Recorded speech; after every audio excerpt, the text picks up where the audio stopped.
Welcome to our deep dive into the dark arts of psychology and manipulation. Today, we uncover powerful tricks used by master manipulators to control and deceive.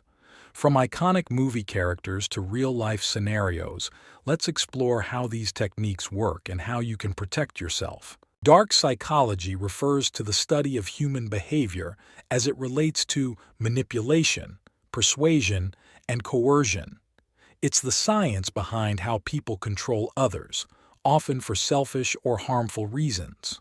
Characters like Gordon Gekko from Wall Street and Amy Dunn from Gone Girl embody the principles of dark psychology.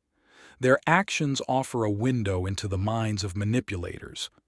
Gekko's ruthlessness and Amy's calculated deceit show how powerful these techniques can be used to achieve personal goals at the expense of others. The first trick is gaslighting. This involves making someone question their reality, creating doubt and confusion. The term originates from the classic film Gaslight, where the husband, Gregory, manipulates his wife, Paula, into believing she's losing her sanity. Gaslighting is a powerful tool because it erodes the victim's confidence in their perceptions and memories. When someone can no longer trust their own mind, they become increasingly dependent on the manipulator for a sense of reality. Next, we have love bombing. This is where a manipulator showers their target with excessive affection and attention to gain control. At first, it feels wonderful to be the center of someone's world, but this overwhelming attention is a strategic move. In Revolutionary Road, Frank Wheeler uses love bombing to manipulate April into staying in their dysfunctional relationship. His intense displays of affection make it difficult for April to recognize the toxicity of their situation. Love bombing creates an intense emotional bond, making it harder for the victim to see the manipulator's true intentions. It often leads to dependency, where the victim becomes addicted to the highs of the affection and fears losing it. Mirroring. Mirroring involves copying someone's behavior, speech, and body language to build rapport and trust.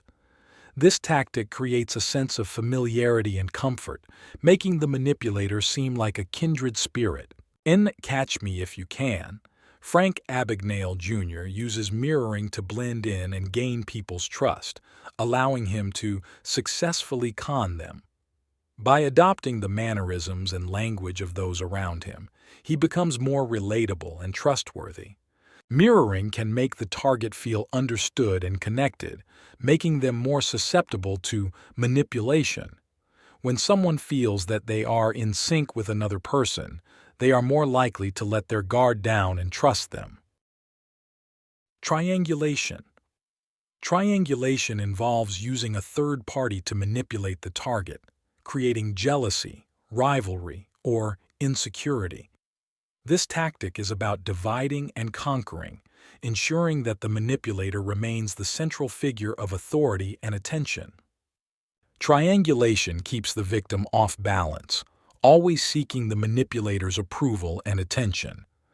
It creates a toxic environment where the victim feels constantly threatened and strives for the manipulator's favor. In The Devil Wears Prada, Miranda Priestly uses triangulation to control her assistants by playing them against each other. By fostering competition and insecurity, she maintains her dominance and keeps her assistants vying for her approval. The foot in the door technique.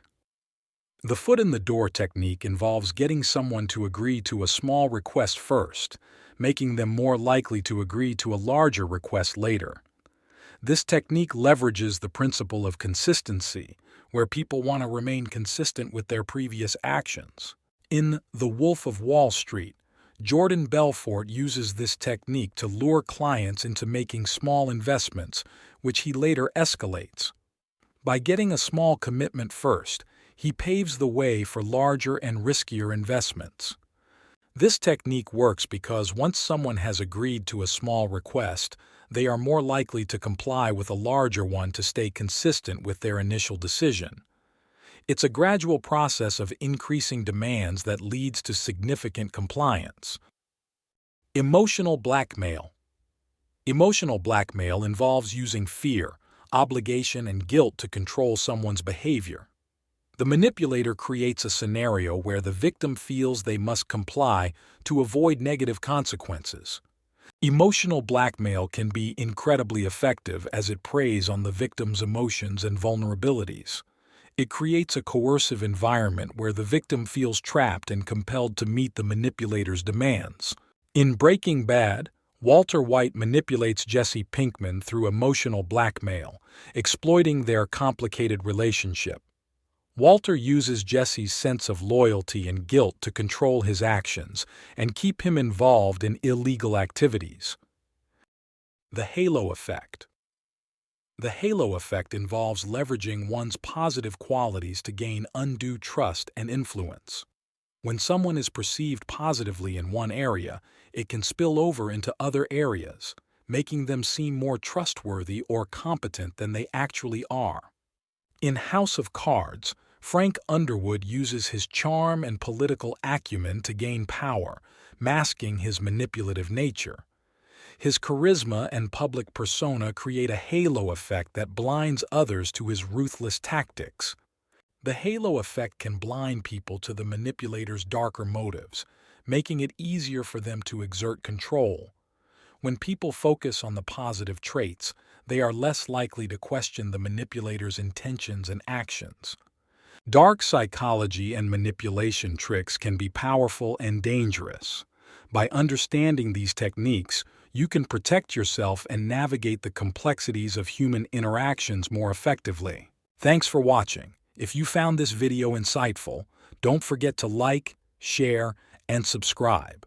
Stay informed, stay vigilant, and protect your mind.